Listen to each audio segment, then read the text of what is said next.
दोस्तों तो इस वीडियो में बात करेंगे क्रिस्टल इंटीग्रेटेड सर्विसेज आईपीओ के लिस्टिंग डे स्ट्रेटजी के बारे में। कल आईपीओ की लिस्टिंग होने वाली है तो जानेंगे कि आईपीओ के लिस्टिंग वाले दिन आपको क्या करना है। इसके अलावा छाता फूड आईपीओ के फाइनल डिसीजन के बारे में बात करेंगे कि कल आईपीओ में अप्लाई करना है या फिर नहीं करना है। और ओम फंड इंडिया एफपीओ आईपीओ के बारे में भी बात करेंगे कि इस एफपीओ में आगे अप्लाई करना है या फिर नहीं करना है, और इन सबके सब्सक्रिप्शन फिगर को भी देखेंगे। तो चलिए वीडियो को शुरू करते हैं। लेकिन इससे पहले कि मैं वीडियो को शुरू करूं, अगर आप इस चैनल पर पहली बार विजिट कर रहे हैं या फिर आपने चैनल अब तक सब्सक्राइब नहीं किया है तो चैनल को सब्सक्राइब कर लें और साथ में वीडियो को भी लाइक कर दें।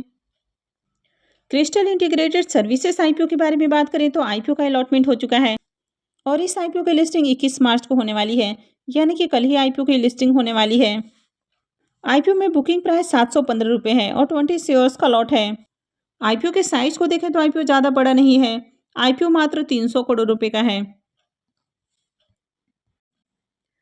इस कंपनी के बिजनेस को देखें तो कंपनी मैनेजमेंट सर्विसेज ऑफर करते हुए देखने को मिलती है, यानी कि काफ़ी अलग अलग तरह के सर्विस ऑफर करती है, जिसमें कि आपको हाउसकीपिंग, सैनिटेशन, लैंडस्केपिंग, गार्डनिंग, तो इस तरह के सर्विसेज देखने को मिलते हैं।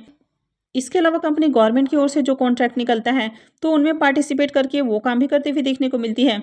तो कंपनी के ओवरऑल बिजनेस आपको बढ़िया देखने को मिलते हैं। कंपनी की अगर फाइनेंशियल को भी देखें तो कंपनी के फाइनेंशियल भी बढ़िया है। कंपनी के ऊपर ज़्यादा डेट भी नहीं है और कंपनी आईपीओ के जरिए जो फंड रेज करने वाली है तो उसे कर्ज का भी भुगतान कर देगी। तो जल्द ही कंपनी के ऊपर हो सकता है कि डेट और आपको कम होती हुई देखने को मिले, या पूरी तरह से कंपनी डेट फ्री भी हो सकती है। लेकिन इस आईपीओ की अगर एंकर लिस्ट को देखें तो आईपीओ में बहुत ज़्यादा एंकर इन्वेस्टर्स आते हुए देखने को नहीं मिले थे। आईपीओ में मात्र 10 एंकर इन्वेस्टर्स आए हैं, यानी कि आईपीओ के साइज को देखें तो आईपीओ 1000 करोड़ रुपए के अराउंड आपको देखने को मिल रही है और यहाँ पर मात्र 10 एंकर इन्वेस्टर्स आए हैं। तो एंकर लिस्ट बहुत अट्रैक्टिव नहीं है। हालांकि देखें तो यहाँ पर 2 आपको म्यूचुअल फंड्स कंपनियां भी आती हुई देखने को मिली है, तो छोटी कंपनी इसके बावजूद भी 2 म्यूचुअल फंड्स कंपनियां आई हैं। अब क्रिस्टल इंटीग्रेटेड सर्विसेज आईपीओ के अगर प्रीमियम को देखें तो इसके प्रीमियम के अंदर लगातार गिरावट देखने को मिली है। तो मॉर्निंग में जहाँ इसका प्रीमियम 60 रुपीज़ के ऊपर देखने को मिल रहा था, वो अभी 54 रुपये के ऊपर देखने को मिल रहा है और आईपीओ में बुकिंग प्राइस 715 रुपये है। ऐसे में आईपीओ की लिस्टिंग 769 रुपये के अराउंड हो सकती है। आईपीओ में लॉट साइज को देखें तो आईपीओ में 20 शेयर्स का लॉट है। इसका मतलब है कि आईपीओ से 1080 रुपये एक लॉट से प्रॉफिट बन सकता है। इसके प्रीमियम को देखें तो इसका प्रीमियम 7.5% के ऊपर आपको देखने को मिल रहा है, तो प्रीमियम बहुत अट्रैक्टिव प्राइस के ऊपर देखने को नहीं मिल रहा है। तो ऐसे में इस आईपीओ से बहुत अच्छे लिस्टिंग गेन मिलने की उम्मीद नहीं है। कल आईपीओ की लिस्टिंग होने वाली है। अगर कल मार्केट के अंदर आपको गिरावट देखने को मिलती है तो हो सकता है कि ये जो आपको लिस्टिंग गेन देखने को मिल रहा है तो कंपनी इससे भी नीचे के प्राइस पे लिस्ट होते हुए देखने को मिले, यानी कि इससे भी कम प्रॉफिट मिलेगा। लेकिन वहीं अगर मार्केट में तेजी रहती है तो भी इस आईपीओ से बहुत अच्छे लिस्टिंग गेन मिलने की उम्मीद तो नहीं लग रही है, जिस तरह इसके प्रीमियम के अंदर गिरावट आपको देखने को मिल रही है। अब यहाँ पर आप में से किन किन लोगों को इस आईपीओ की अलॉटमेंट मिली है तो कमेंट करके जरूर बताएं। अब मान लीजिए कि आईपीओ की लिस्टिंग कल 7 से 8% के प्रॉफिट के साथ भी होती हुई देखने को मिलती है और आपने आईपीओ में लिस्टिंग गेन के लिए अप्लाई किया है तो फिर आप इससे एग्जिट कर सकते हैं। अगर आपका लॉन्ग टर्म का व्यू है तो मुझे नहीं लगता है कि आपको इस कंपनी में लॉन्ग टर्म के लिए जाना चाहिए, क्योंकि कंपनी देखें तो छोटी देखने को मिल रही है, तो ऐसे में आपका रिस्क बहुत ज़्यादा हाई हो जाता है। इसके बाद इसके अगर बिजनेस की बात करें तो कुछ यूनिक बिजनेस मॉडल आपको देखने को नहीं मिल रहा है और ये कंपनी भी आपको ओवर वैल्यूड प्राइस के ऊपर आती हुई देखने को मिली है। तो लिस्टिंग के बाद यहाँ पर अगर प्रॉफिट में लिस्टिंग होती हुई देखने को मिलती है तो उसके बाद यहाँ पर गिरावट आने के चांसेस हैं। अब मान लीजिए कि कल मार्केट के अंदर आपको गिरावट देखने को मिलती है या आईपीओ की लिस्टिंग नीचे के प्राइस पर होती है, यानी कि फ्लैट या डिस्काउंट के ऊपर होती हुई देखने को मिलती है, यानी कि 700 या 715 रुपये के ऊपर मान लीजिए कि आईपीओ की लिस्टिंग होती हुई देखने को मिलती है। अब लिस्टिंग के बाद आपको यहाँ पर देखना है कि किस तरह का यहाँ पर प्राइस एक्शन बनती हुई देखने को मिलता है। अगर लिस्टिंग के बाद यहाँ पर आपको बाइंग आती हुई देखने को मिलती है, यानी कि हायर हाई फॉर्म होते हुए देखने को मिलता है, तो फिर आप इसको होल्ड कर सकते हैं। वहीं लिस्टिंग के बाद अगर आपको यहाँ पर सेलिंग प्रेशर देखने को मिलता है, यानी कि मान लीजिए कि एक आपको हाई देखने को मिला, इसके बाद लगातार यहाँ पर एक प्राइस एक ही रेंज में घूमते हुए देखने को मिलता है और वहाँ से अगर डाउन जाते हुए देखने को मिलता है, तो जैसे ही एक बेस आपको टूटते हुए देखने को मिलता है तो फिर आप यहाँ से एग्जिट कर सकते हैं। यानी कि अगर लॉस भी होता है तो आप लॉस लेकर, छोटा लॉस लेकर एग्जिट कर सकते हैं। अगर आप इसको होल्ड करते हैं तो हो सकता है कि आपको काफी दिनों तक इसके शेयर्स को होल्ड करना पड़ सकता है, यानी कि फिर पता नहीं कि कब इसके शेयर्स आपको ऊपर आते हुए देखने को मिलेंगे। क्योंकि जिस तरह भी हाल में बहुत सारे आईपीओस के अंदर आपको गिरावट देखने को मिली है, यानी कि लिस्टिंग के बाद उनके प्राइस में जिस तरह गिरावट देखने को मिली है, तो जिन्होंने भी होल्ड करके रखा हुआ है वे काफ़ी लॉस में भी देखने को मिल रहे हैं। तो अगर आपने लिस्टिंग गेन के लिए अप्लाई किया है तो प्रॉफिट होता है तो प्रॉफिट बुक करके एग्जिट करें, यानी कि आपको थोड़ा बहुत भी प्रॉफिट होता है। प्राइस ऊपर जाने के बाद अगर आपको गिरावट देखने को मिलती है तो यहाँ से आप एग्जिट कर सकते हैं। अब मान लीजिए कि आईपीओ की लिस्टिंग आपको बढ़िया प्राइस के ऊपर होती हुई देखने को मिलती है, यानी कि 770 780 के अराउंड आईपीओ की लिस्टिंग होती हुई देखने को मिलती है, और उसके बाद वहाँ से आपको प्रॉफिट बुकिंग देखने को मिलती है, तो फिर आपको जो भी प्रॉफिट मिलता है तो प्रॉफिट बुक करके एग्जिट करना है। तो यहाँ पर भी ज़्यादा प्रॉफिट के चक्कर में आपको इसको होल्ड नहीं करना है, यानी कि लगातार अगर लोअर लो फॉर्म होती हुई देखने को मिलता है तो यहाँ पर आपको एग्जिट करना है। तो इसमें आपको प्री ओपन में ऑर्डर नहीं लगाना है, यहाँ पर आपको लिस्ट होने का वेट करना है। लिस्टिंग के बाद किस तरह का प्राइस सेक्शन बनता है उसके अकॉर्डिंग ही आपको यहाँ पर अपनी स्ट्रेटजी बनानी है, यानी कि जिनको भी इस आईपीओ की अलॉटमेंट मिली है तो उनको इसमें प्रॉफिट बुक करने की कोशिश करनी है, और जिनको अलॉटमेंट नहीं मिली है तो उनको बिल्कुल भी बाई नहीं करना है, क्योंकि मार्केट अभी काफ़ी प्रेशर में देखने को मिल रहा है। किसी दिन थोड़ी सी तेज़ी आपको देखने को मिलती है तो दूसरे दिन उससे भी बड़ी गिरावट देखने को मिलती है, तो ऐसे में आपको किसी भी शेयर्स में अभी बाई नहीं करना है। अब बाकी आपका क्या डिसीजन है तो आप कमेंट करके बता सकते हैं।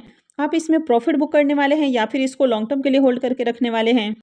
छाता फूड आईपीओ की बात करें तो ये आईपीओ कल क्लोज होने वाला है, तो कल इसमें अप्लाई करने का आखिरी मौका रहेगा। फेस वैल्यू 10 रुपये पर शेयर है, बुकिंग प्राइस 56 रुपये है, और आईपीओ में 2000 शेयर्स का लॉट है। आईपीओ के साइज को देखें तो आईपीओ 34 करोड़ का है। आईपीओ के डे टू के सब्सक्रिप्शन को देखें तो डे टू में आईपीओ मात्र 2.46 टाइम ही सब्सक्राइब होते हुए देखने को मिला है, तो यहाँ पर ओवरऑल मार्केट में ज़्यादा डिमांड आपको देखने को नहीं मिली है। क्यूआई 20 पोर्सन में आईपीओ 0.87 टाइम सब्सक्राइब हुआ है, एचएनआई पोर्सन 2.18 टाइम, और रिटेल पोर्सन में आईपीओ 3.49 टाइम सब्सक्राइब हुआ है। तो किसी भी पोर्शन में ज़्यादा डिमांड आपको देखने को नहीं मिल रही है। अब तक रिटेलर्स की ओर से इस आईपीओ में मात्र 4520 एप्लीकेशन ही लगे हैं।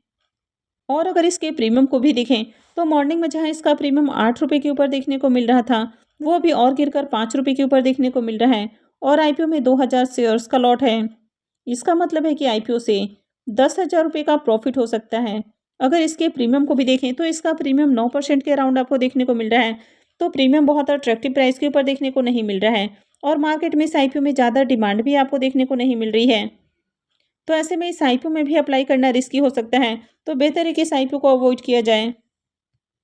ओम फंड इंडिया एफपीओ की बात करें तो ये एफपीओ आज से ही ओपन हुआ है और ये 22 को क्लोज होने वाला है। फेस वैल्यू 10 रुपये पर शेयर है, बुकिंग प्राइस 75 रुपीज़ है, और 2400 शेयर्स का लॉट है।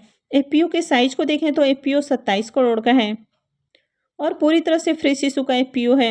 इसके सब्सक्रिप्शन फिगर को देखें तो ये एफपीओ डे 1 में 0.39 टाइम सब्सक्राइब हुआ है, तो यहाँ पर भी ज़्यादा डिमांड आपको देखने को नहीं मिल रही है। क्यूआईबीस की ओर से आज कोई एप्लीकेशंस नहीं लगे हैं। एचएनआई पोर्सन 0.43 टाइम, और रिटेल पोर्सन में आईपीओ 0.76 टाइम सब्सक्राइब हुआ है, तो किसी भी पोर्सन में आईपीओ फुल्ली सब्सक्राइब होते हुए देखने को नहीं मिला है। और अब तक देखें तो रिटेलर्स की ओर से इस एफपीओ में मात्र 380 एप्लीकेशंस लगे हैं। तो यहाँ पर भी फिलहाल देखें तो इसका ग्रे मार्केट में प्रीमियम आपको देखने को नहीं मिल रहा है। यहाँ पर आप चाहें तो लास्ट टाइम में अप्लाई करने का डिसीजन ले सकते हैं। तो जो एफपीओ होता है वो आईपीओ से अलग होता है, यानी कि जो आईपीओ होते हैं वो नई कंपनियों का आता है, यानी कि जो कंपनियां मार्केट के अंदर लिस्ट होने वाली होती हैं, और जो कंपनियां ऑलरेडी मार्केट के अंदर लिस्टेड हैं उनका आपको एफपीओ आते हुए देखने को मिलता है। तो ये जो कंपनी ऑलरेडी मार्केट के अंदर लिस्टेड हैं, तो जो एफपीओ आता है वो मार्केट से डिस्काउंटेड प्राइस के ऊपर आते हुए देखने को मिलता है, और इसीलिए इसमें लोग बाइंग करते हैं। तो अगर कंपनी आपको अच्छी देखने को मिलती है, यानी कि अगर कंपनी का बिजनेस अच्छा है, तो एफपीओ में अप्लाई किया जा सकता है। लेकिन फिलहाल यहाँ पर भी देखें तो ज़्यादा डिमांड आपको देखने को नहीं मिल रही है। अभी ओवरऑल मार्केट भी आपको प्रेशर में देखने को मिल रहा है, तो ऐसे में आगे हो सकता है कि इसके प्राइस में भी आपको गिरावट देखने को मिले।